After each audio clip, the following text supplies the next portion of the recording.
السلام عليكم ورحمة الله وبركاته. مباراة الأهلي وسموحة. الأهلي مستمر في مسلسل الأداء الباهت خلال شهر رمضان. الأهلي لعب ممل جدا، نفس السيناريو. لو اتفرجت على ماتش الجونة اللي فات، هو نفس سيناريو الماتش ده. ولما اتفرجتش على ماتش النهاردة واتفرجت على ماتش الجونة، برضه هو نفس القصة، مفيش فرق يعني بين الماتشين. خليني أدخل على طول على التقييمات.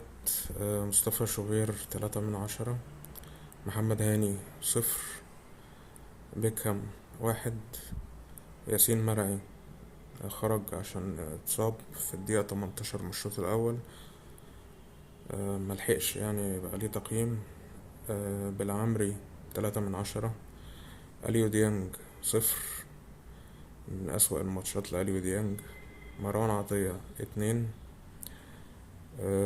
بن رمضان 0، إمام عاشور 2/10، أشرف بن شرقي 0، مروان عثمان 4/10.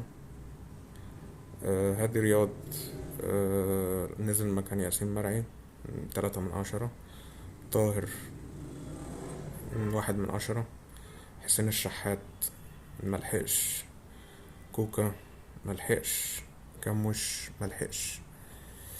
آه، انا مش فاهم ايه الفكرة ان مروان عطية لازم يخرج في الشوط التاني، وديانج هو اللي يفضل في الملعب. ديانج وحش كويس، هو اللي بيفضل في الملعب، ومروان عطية هو اللي بيخرج. يبقى من الواضح كده ان يستروب بيحب وبيكره. المفروض اصلا اللي بيخرج هو ديانج، لان ديانج اصلا كده كده هو مش مكمل معاك الموسم.